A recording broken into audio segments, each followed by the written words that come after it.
Hello friends, welcome to our YouTube channel. അപ്പോൾ ഇന്നത്തെ നമ്മുടെ പ്രോഗ്രാം പനിക്കൊരു പൊടിക്കൈ.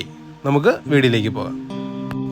പനിക്കൊരു പൊടിക്കൈ എന്നുകൊണ്ട് നമ്മൾ ഉദ്ദേശിക്കുന്നത്, സ്വാഭാവികമായിട്ടും നമുക്കൊരു പനിയോ ചുമയോ ജലദോഷമോ ഒക്കെ വന്നു കഴിഞ്ഞാൽ നമ്മൾ ഹോസ്പിറ്റലിൽ പോകും, ആവിയുടെ ഗുളിയൊക്കെ വാങ്ങും, അല്ലെങ്കിൽ ആവി അവിടെ നിന്ന് ഇടും. അങ്ങനെയാണ് ചെയ്യാറ്. അപ്പോൾ നമുക്ക് വീടിൻ്റെ പരിസരത്ത് നിന്ന് തന്നെ കിട്ടാവുന്ന കുറച്ച് ഔഷധ ഗുണമുള്ള ചെടികൾ വെച്ച് നല്ലൊരു ആവി, അതാണ് നമ്മൾ ഈ വീഡിയോയിൽ ഉദ്ദേശിക്കുന്നത്. അപ്പോൾ ആദ്യമായി നമ്മൾ എടുത്തിരിക്കുന്നത് നമ്മളുടെ എല്ലാവരുടെയും വീടിൻ്റെ പരിസരത്ത് കാണുന്ന ഞറുങ്ങണം ആണ്. അപ്പോൾ ആവി ഇടുമ്പോൾ നല്ലൊരു വിക്സിൻ്റെ ഒക്കെ ഒരു മണം നമുക്ക് ഇതിൽ നിന്ന് ഫീൽ ചെയ്യും. അപ്പോൾ നമുക്ക് ബാക്കിയുള്ള ചെടികൾ പരിചയപ്പെടാം. എല്ലാവർക്കും അറിയാം, കുരുമുളകിൻ്റെ ഇലയാണ്. അപ്പോൾ മെയിനായിട്ട് ഇവൻ്റെ വേരും ഇവൻ്റെ ഈ തണ്ടും ഒക്കെയാണ്. പിന്നെ നമ്മൾ കുറച്ച് ഇലയും കൂടെ എടുത്തിട്ടുണ്ട്. മെയിനായിട്ട് പനി, പിന്നെ കഫം ഒക്കെ മാറാൻ വേണ്ടിയിട്ട് ഏറ്റവും ബെറ്റർ ഇവനാണ്. നിങ്ങൾക്കറിയാമല്ലോ, കുരുമുളക് തന്നെ നമ്മൾ ചില കൊച്ചു കൊച്ചു പൊടിക്കൈകളായിട്ട് ഉപയോഗിക്കാറുണ്ട്. പിന്നെ തുളസി എന്ന് പറയുമ്പോൾ ജലദോഷത്തിനാണ് വളരെ ബെറ്റർ. പിന്നെ പനിക്കാപ്പി ഇടുമ്പോൾ അതിലൊക്കെ ആഡ് ചെയ്യാറുണ്ട്. അടുത്തതായി എടുത്തിരിക്കുന്നത് ആടലോടകമാണ്. അപ്പോൾ ഇത് കൂടുതലായിട്ടും നമ്മളിവിടെ ഉപയോഗിക്കുന്നത് നല്ല കടും ചുമയ്ക്കും കഫം ഇതൊക്കെ മാറാനാണ്. നല്ല ആവിയിൽ വെച്ച് പിഴിഞ്ഞെടുത്തൊക്കെയാണ് സാധാരണ നമ്മളൊക്കെ കുടിക്കുന്നത്. പിന്നെ കാപ്പിയിലയാണ്. ഇത് കൂടുതലും നല്ല മണം കിട്ടാൻ വേണ്ടിയിട്ടാണ് നമ്മൾ ആവിയിൽ ചേർക്കുന്നത്.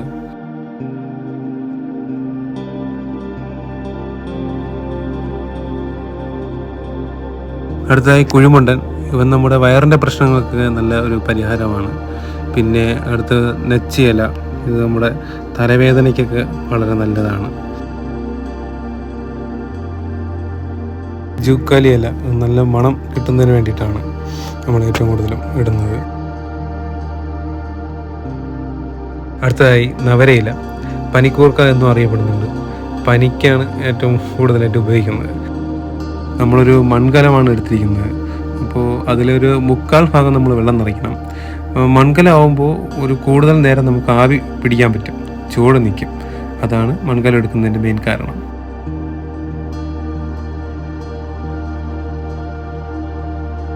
അടുത്ത് നമ്മൾ 2 വാഴയില എടുത്ത് നല്ലവണ്ണം തീയിൽ വെച്ച് വാട്ടി ക്ലിയർ ചെയ്തെടുക്കണം.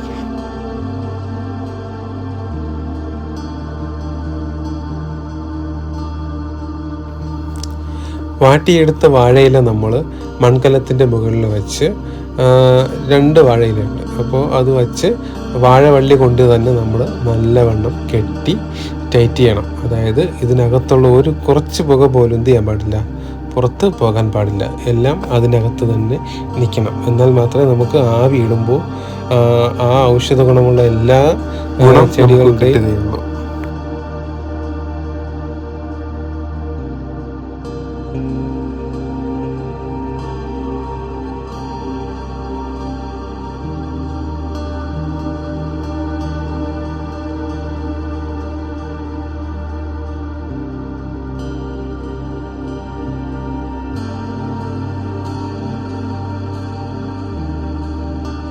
നമ്മൾ പുറത്തൊരു വിറകടുപ്പിലാണ് വെച്ചിരിക്കുന്നത്.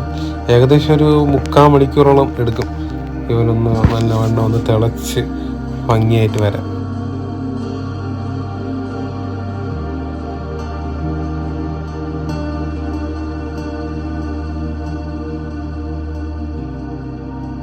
അപ്പോൾ എല്ലാവരും മാക്സിമം എന്തെങ്കിലും പനിയും ചുമയും അല്ല കഫക്കെട്ടൊക്കെ വരികയാണെങ്കിൽ എല്ലാവരും ട്രൈ ചെയ്ത് നോക്കണം. എന്നിട്ട് അഭിപ്രായം പറയണം. പിന്നെ ഇതിൽ എന്തെങ്കിലുമൊക്കെ ആഡ് ചെയ്യാനുണ്ടെങ്കിൽ അറിയാമെന്നുള്ളവർ ഇങ്ങോട്ട് പറഞ്ഞു തരണം. പിന്നെ ഞാൻ നോർമലി ഇടുന്ന കുറച്ച് കാര്യങ്ങളൊക്കെ പറഞ്ഞിട്ടുള്ളൂ.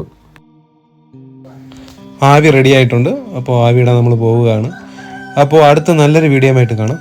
Okay, by.